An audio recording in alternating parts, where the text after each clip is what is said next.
प्रिय विद्यार्थियों, मैं अवनीश सिंह गौर, प्रवक्ता रसायन विज्ञान, रोहन सिंह इंटर कॉलेज लुकतरा, जनपद बांदा, माध्यमिक शिक्षा विभाग उत्तर प्रदेश द्वारा संचालित वर्चुअल कक्षाओं में आप सभी का स्वागत करता हूं।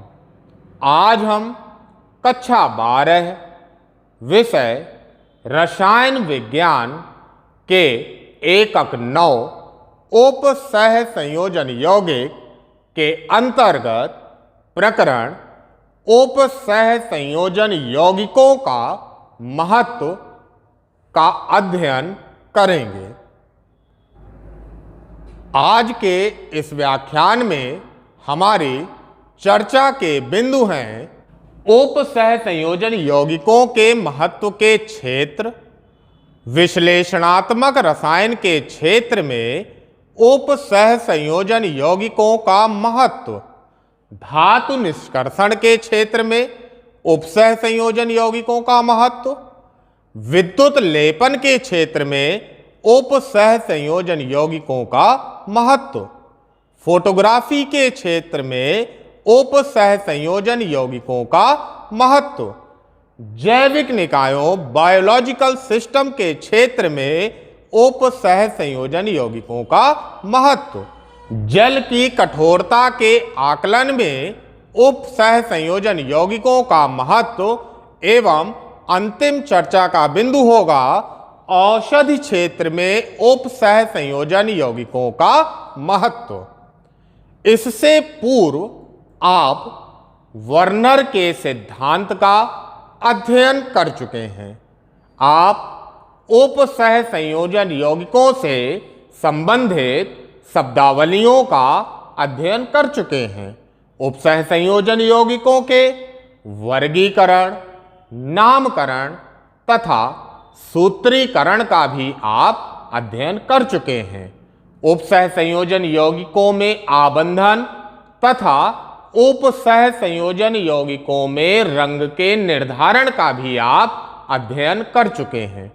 विद्यार्थियों, उप सह संयोजन यौगिकों में जटिल आयन में उपस्थित लिगैंड जिस धातु परमाणु से जुड़े होते हैं उसे क्या कहा जाता है? केंद्रीय धातु परमाणु या आयन। आवेश के आधार पर लिगैंड कितने प्रकार के होते हैं? 3 प्रकार के, उदासीन लिगैंड, ऋणावेशित लिगैंड तथा धनावेशित लिगैंड। ऐसे उपसह संयोजन यौगिक जिनमें एक ही प्रकार के लिगैंड उपस्थित होते हैं क्या कहलाते हैं? होमोलैप्टिक संकुल कहलाते हैं। और ऐसे उपसह संयोजन यौगिक जिनमें केंद्रीय धातु परमाणु का केवल एक ही परमाणु उपस्थित हो क्या कहलाएगा? एक केंद्रकीय उपसह संयोजन यौगिक कहलाते हैं। उपसह संयोजन यौगिकों में रंग किस संक्रमण के कारण उत्पन्न होता है? डीडी संक्रमण के कारण।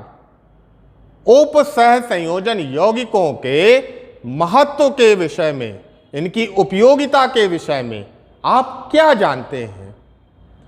आज हम उप सह संयोजन यौगिकों के महत्व का विस्तार पूर्वक अध्ययन करेंगे। उप सह संयोजन यौगिकों का महत्व तथा अनुप्रयोग।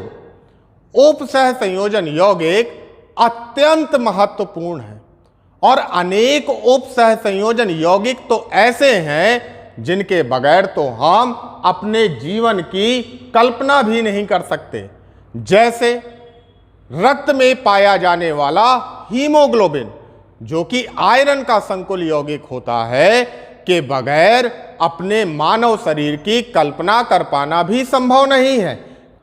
इसी प्रकार पौधों में पाया जाने वाला क्लोरोफिल, जो कि मैग्नीशियम का संकुल यौगिक होता है, के बगैर पौधों की कल्पना कर पाना संभव नहीं है। इन उदाहरणों से स्पष्ट होता है कि उप सहसंयोजन यौगिकों का हमारे जीवन में अत्यंत महत्वपूर्ण योगदान है और इनके महत्व का क्षेत्र इतना विशाल है कि इस क्षेत्र को अध्ययन करने के लिए हम निम्नलिखित 7 भागों में वर्गीकृत कर सकते हैं।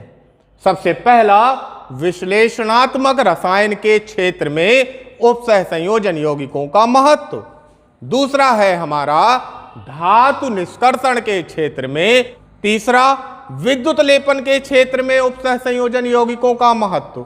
चौथा है हमारा फोटोग्राफी के क्षेत्र में जैविक निकायों में उप सहसंयोजन यौगिकों का महत्व। जल की कठोरता के आकलन में उप सहसंयोजन यौगिकों का महत्व तथा औषधि क्षेत्र में उप सहसंयोजन यौगिकों का महत्व।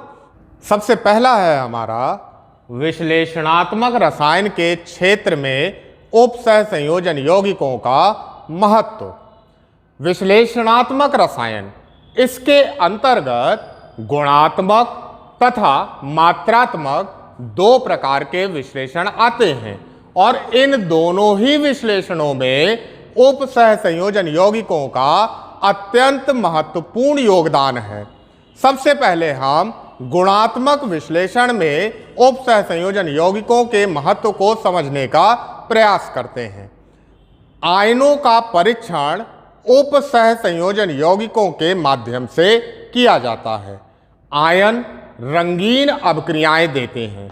जब भी किसी भी आयन को लिगैंड के साथ जोड़ा जाता है तो यह उप सहसंयोजन सत्ता का निर्माण करता है, जिसके परिणाम स्वरूप हमें विशिष्ट प्रकार के रंग प्राप्त होते हैं, जैसे कॉपर सेकेंड या क्यूप्रिक आयन का परीक्षण। क्यूप्रिक आयनों से युक्त यौगिकों की क्रिया जब जलीय अमोनिया से कराई जाती है तब हमें गहरे नीले रंग का टेट्राएमीन कॉपर सेकेंड आयन प्राप्त होता है। जैसे यहां पर CuSO4 की क्रिया जब जलीय अमोनिया से कराई गई तो टेट्राएमीन कॉपर सेकेंड सल्फेट, जैसा कि आप परख नली में देख पा रहे हैं, गहरे नीले रंग का विलयन प्राप्त होता है और यह गहरे नीले रंग का विलयन कॉपर आयन की उपस्थिति के कारण है। अतः यह अभिक्रिया कॉपर सेकेंड आयन के परीक्षण को सुनिश्चित करती है। इसी प्रकार फेरिक आयन या आयरन थर्ड का परीक्षण। फेरिक आयनों से युक्त यौगिकों की क्रिया जब पोटेशियम थायोसाइनाइड से कराई जाती है तब हमें रक्त के समान लाल रंग का थायोसाइनाइडो आयरन थर्ड आयन प्राप्त होता है। जैसा कि आप यहां देख पा रहे हैं कि जब फेरिक आयन Fe+3 की क्रिया पोटेशियम थायोसाइनाइड KSCN से कराई गई तब हमें रक्त के समान लाल रंग का थायोसाइनाइडो आयरन थर्ड आयन प्राप्त होता है और यह लाल रंग फेरिक आयन की उपस्थिति को सुनिश्चित करता है। धन आयनों के भारात्मक या मात्रात्मक विश्लेषण के लिए कई लिगैंड, मुख्य रूप से कार्बनिक लिगैंड का प्रयोग किया जाता है, जैसे copper second ion. Copper second ion का मात्रात्मक परीक्षण बेंजोइन ऑक्सीम, जो कि एक कार्बनिक लिगैंड है, के द्वारा किया जाता है। इसी प्रकार निकेल सेकेंड आयन का मात्रात्मक विश्लेषण डाइमेथिल ग्लाइऑक्सीम, जिसे संक्षिप्त में DMG, D का मतलब डाई, M का मतलब मैथिल तथा G का मतलब ग्लाइऑक्सीम होता है, के द्वारा किया जाता है। इसी प्रकार से फेरिक आयन Fe+3 आयन का मात्रात्मक परीक्षण 1,10 फिनेंथ्रोलीन के द्वारा किया जाता है। एल्युमिनियम थर्ड आयन का मात्रात्मक विश्लेषण 8 हाइड्रोक्सी क्विनोलिन के द्वारा किया जाता है तथा कोबाल्ट सेकेंड आयन का मात्रात्मक विश्लेषण अल्फा नाइट्रोसो बीटा नेफ्थॉल कार्बनिक लिगैंड के द्वारा किया जाता है। अब हम उप सहसंयोजन यौगिकों के महत्व को धातु निष्कर्षण के क्षेत्र में समझने का प्रयास करते हैं। कम क्रियाशील धातुओं जैसे सिल्वर तथा गोल्ड का उनके अयस्कों से निष्कर्षण संकुल निर्माण अर्थात उप सहसंयोजन यौगिकों के निर्माण के द्वारा होता है। जैसे सिल्वर तथा गोल्ड के अयस्कों की क्रिया वायु की उपस्थिति में सोडियम साइनाइड या पोटेशियम साइनाइड विलयन से कराने पर हमें सिल्वर की क्रिया अगर हम कराते हैं तो di cyano argentate first ion तथा गोल्ड अयस्क की क्रिया जब सोडियम साइनाइड या पोटेशियम साइनाइड विलयन के साथ वायु की उपस्थिति में कराई जाती है तो di cyano aurate first ion प्राप्त होता है। अब इन अयस्कों से संकुल यौगिकों के निर्माण को हम अब क्रियाओं के द्वारा समझने का प्रयास करते हैं।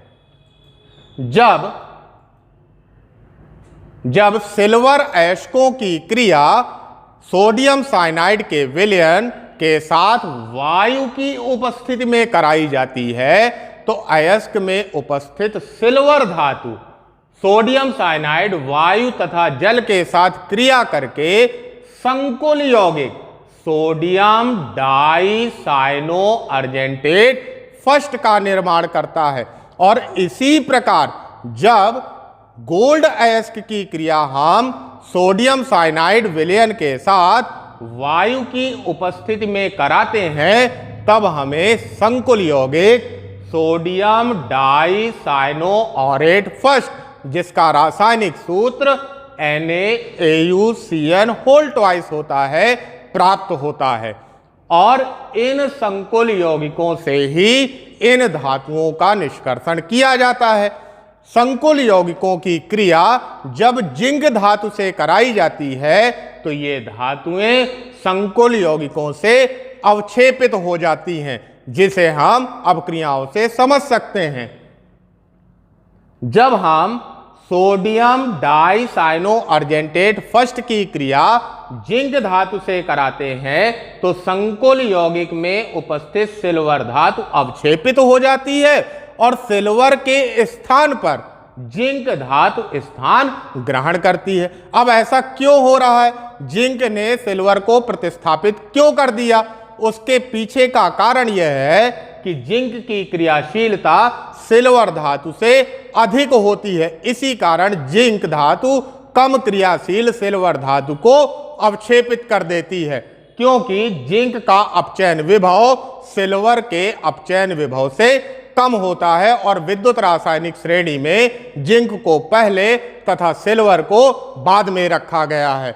ठीक इसी प्रकार जब हम गोल्ड के सोडियम डाइसाइनो ऑरेट फर्स्ट संकुल यौगिक की क्रिया जिंक धातु से कराते हैं तो यहां पर भी जिंक की क्रियाशीलता अधिक होने के कारण यह संकुल यौगिक से गोल्ड धातु को अवक्षेपित कर देती है और स्वयं सोडियम टेट्रासाइनोजिंकेट सेकेंड आयन यौगिक का निर्माण करती है।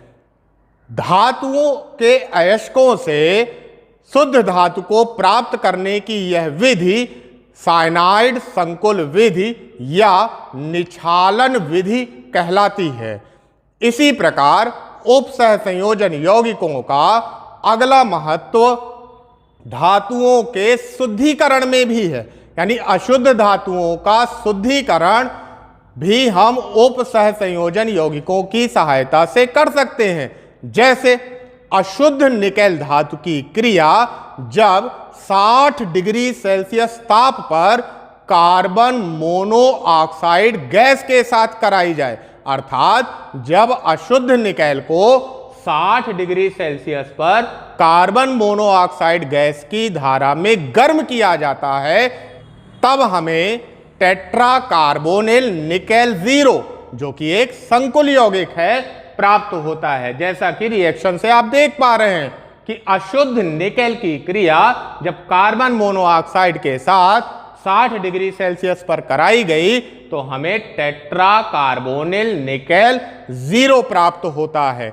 और जब इस कार्बोनिल यौगिक को हम 200 डिग्री सेल्सियस ताप पर गर्म करते हैं तो यह अपघटित हो जाता है, टूट जाता है और टूटकर हमें शुद्ध निकेल धातु प्राप्त करता है या प्रदान करने का कार्य करता है। जैसा कि रिएक्शन से आप देख पा रहे हैं कि टेट्रा कार्बोनिल निकेल 0 अर्थात NiCO4 को जब 200 डिग्री सेल्सियस ताप पर गर्म किया गया तो यह शुद्ध निकेल धातु तथा कार्बन मोनोऑक्साइड गैस में अपघटित हो जाता है। अशुद्ध निकेल धातु से शुद्ध निकेल धातु प्राप्त करने की यह क्रिया मॉन्ड प्रक्रम कहलाती है। उपसह संयोजन यौगिकों के महत्व का अगला क्षेत्र है विद्युत लेपन के क्षेत्र में।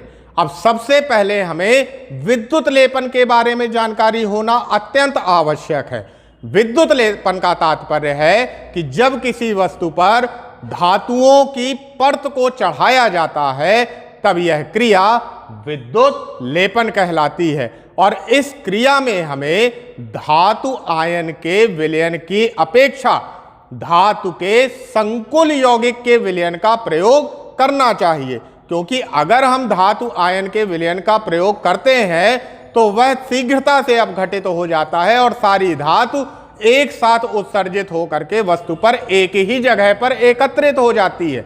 लेकिन यदि इसकी जगह पर हम किसी भी धातु के संकुल यौगिक का प्रयोग करते हैं तो धातु संकुल के जटिल आयन में उपस्थित होती है और जटिल आयन को वियोजित कर पाना संभव नहीं होता। उसमें उपस्थित धातु बहुत ही मंद गति से उत्सर्जित होती है, जिसके कारण वस्तु पर धातु की एक समान और यूनिफॉर्म लेयर चढ़ जाती है और वस्तु अत्यंत ही सुंदर दिखाई देने लगती है। जैसे यहां पर आप चित्र में देख पा रहे हैं कि इस चम्मच पर, स्पून पर हम सिल्वर की कोटिंग कर रहे हैं, सिल्वर धातु का विद्युत लेपन कर रहे हैं। तो यहां पर सिल्वर का सामान्य विलयन AgCl या सिल्वर नाइट्रेट AgNO3 का प्रयोग ना करके हमने सिल्वर धातु के संकुल यौगिक पोटेशियम डाइसाइनो अर्जेंटेट फर्स्ट का उपयोग किया,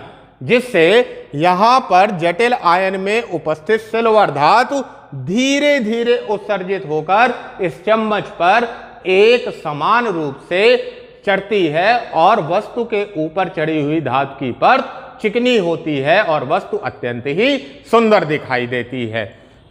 अब हम उपसह संयोजन यौगिकों के महत्व को फोटोग्राफी के क्षेत्र में समझने का प्रयास करते हैं। वर्तमान समय में फोटोग्राफी के लिए आप जनरली मोबाइल का प्रयोग करते हैं, जिसमें मेमोरी कार्ड लगा होता है और हम आसानी से पिक्चर को खींच करके उसको हम कंप्यूटर से इनलार्ज करा लेते हैं और उससे हमें फोटो प्राप्त हो जाती है। लेकिन आज से कुछ साल पहले जब मोबाइल का प्रयोग इतना ज़्यादा नहीं था, मोबाइल उपयोग में नहीं आए थे, उस समय वस्तुओं की या किसी भी चीज़ की फोटोग्राफी के लिए कैमरे का प्रयोग किया जाता था और उसमें मेमोरी कार्ड के स्थान पर रील का प्रयोग करते थे। और रील के जब हम फोटो में परिवर्तित करते थे तो उसके लिए हमें निगेटिव को धुलवाना पड़ता था। यहाँ पर हम उसी समय की फोटोग्राफी को समझने का प्रयास करते हैं। श्याम श्वेत फोटोग्राफी अर्थात ब्लैक एंड व्हाइट फोटोग्राफी में प्राप्त होने वाली फिल्म का स्थायीकरण हाइपोविलियन, हाइपोविलियन का मतलब Na2H2O3 सोडियम थायोसल्फेट विलयन में धो करके किया जाता था। और जब हम किसी फिल्म को, जैसा कि आप चित्र में देख रहे हैं, जब हम किसी फिल्म को हाइपोविलियन में धुलते थे तो इसमें उपस्थित सिल्वर ब्रोमाइड इस सोडियम थायोसल्फेट के साथ क्रिया करके सोडियम डाइथायोसल्फेटो अर्जेंटेट फर्स्ट का निर्माण करता है और फिल्म से अलग हो जाता है। इस प्रकार फिल्म में उपस्थित चित्र स्थायी हो जाते हैं। अगला उपसह संयोजन यौगिकों का सबसे महत्वपूर्ण क्षेत्र है जैविक निकायों में, बायोलॉजिकल सिस्टम्स में। जैविक निकायों में उप सह संयोजन यौगिकों के कुछ महत्वपूर्ण कार्य इस प्रकार से हैं। सर्वप्रथम फोटोसिंथेसिस या प्रकाश संश्लेषण। प्रकाश संश्लेषण की क्रिया आप जानते हैं पौधों में क्लोरोफिल के कारण होती है, और क्लोरोफिल मैग्नीशियम का संकुल यौगिक है। जैसा कि आप इस चित्र से देख पा रहे हैं कि इस चित्र में मैग्नीशियम धातु के परमाणु के चारों ओर अनेक पॉर्फिरिन रिंग लगी हुई हैं, और ऐसा उपसह संयोजन यौगिक जिसमें अनेक पॉर्फिरिन रिंग के मध्य में धातु परमाणु उपस्थित होता है, धातु पॉर्फिरिन कहलाता है। अर्थात क्लोरोफिल मैग्नीशियम का धातु पॉर्फिरिन उपसह संयोजन यौगिक है, और यह पौधों में प्रकाश संश्लेषण की क्रिया में सहायक होता है, जिसके द्वारा पौधे अपने भोजन का निर्माण करते हैं। दूसरा है हमारा ऑक्सीजन वाहक। ऑक्सीजन वाहक का तात्पर्य है कि हमारे रक्त में उपस्थित हीमोग्लोबिन शरीर के सभी अंगों तक ऑक्सीजन को पहुंचाने का कार्य करता है। जैसा कि आप चित्र से देख पा रहे हैं कि हीमोग्लोबिन आयरन का संकुल यौगिक है, जिसमें आयरन के धातु परमाणु के चारों ओर पॉर्फिरिन रिंग लगी हुई है, अतः यह आयरन का धातु पॉर्फिरिन है, और यह हमारे रक्त में उपस्थित होता है और रक्त को लाल रंग प्रदान करता है तथा रक्त के माध्यम से ऑक्सीजन को शरीर के सभी अंगों तक पहुंचाने का कार्य करता है। अगला है हमारा प्रतिप्रणाली अरक्तता कारक। प्रतिप्रणाली अरक्तता कारक का मतलब है कि एनीमिया, यानी जब हमारे शरीर में खून की कमी हो जाए तो खून की कमी को दूर करने का कार्य विटामिन B12, जिसका रासायनिक नाम साइनोकोबाल एमीन होता है, साइनोकोबाल एमीन या विटामिन B12, जो कि कोबाल्ट का एक संकुल यौगिक है, जिसमें केंद्र में कोबाल्ट धातु उपस्थित होती है, इसके द्वारा हमारे शरीर में रक्त की कमी नहीं हो पाती है और हम एनीमिया के रोग से बच सकते हैं।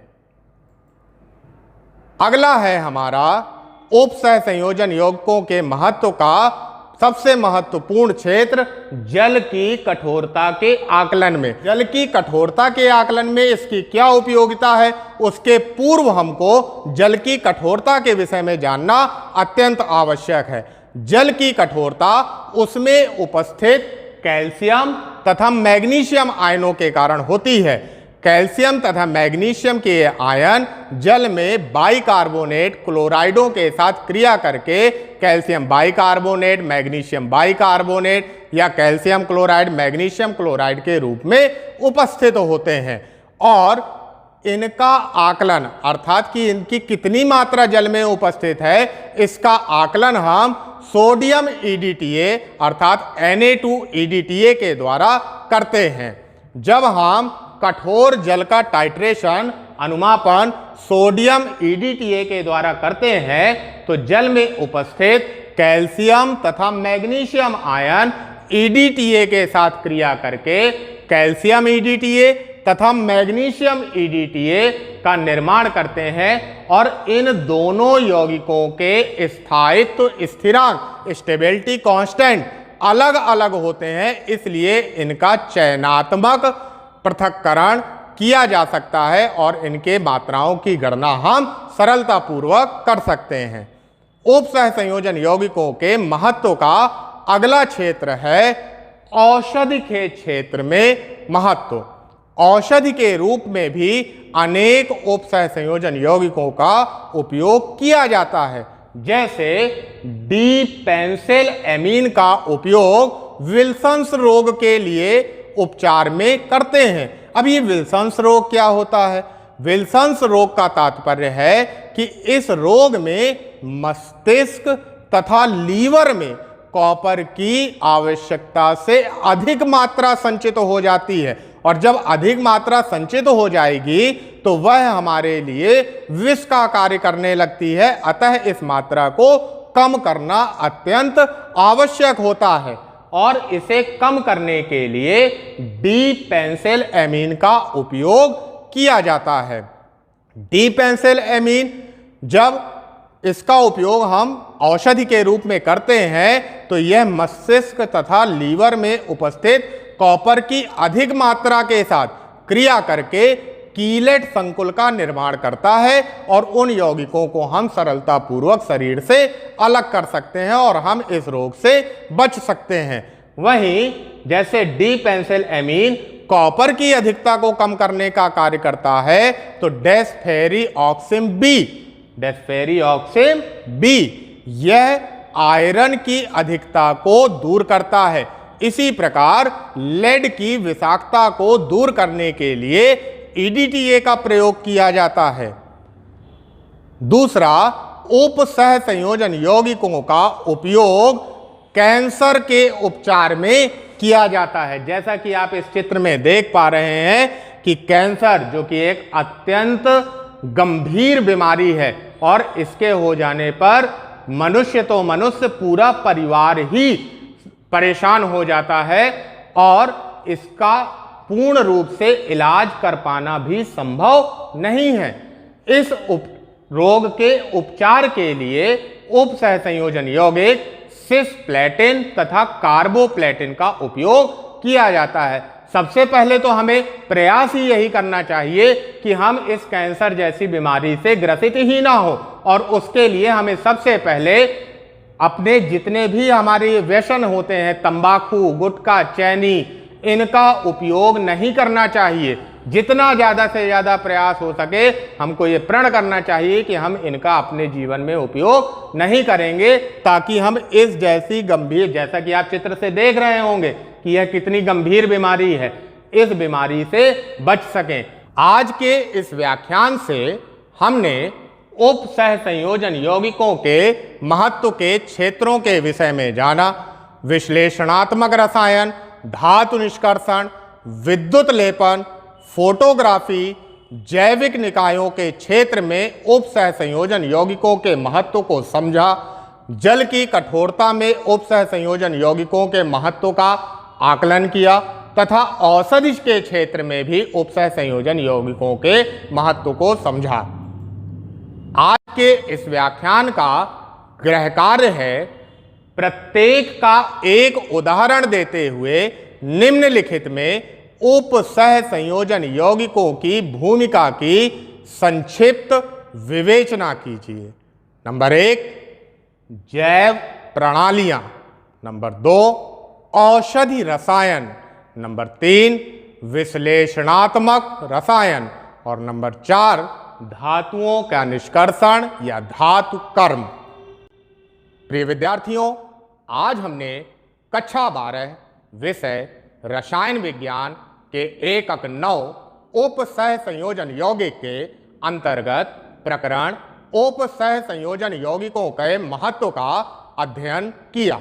अगले वीडियो में हम कक्षा 12 विषय रसायन विज्ञान के एकक 10 हेलो एल्केन तथा हेलो एरीन्स के बारे में अध्ययन करेंगे। आप अगले भाग को समझने के लिए आज पढ़ाए गए भाग तथा अगले भाग में पढ़ाए जाने वाले पाठ्यांश को अपनी पाठ्यपुस्तक से पढ़कर और समझकर आएंगे। धन्यवाद।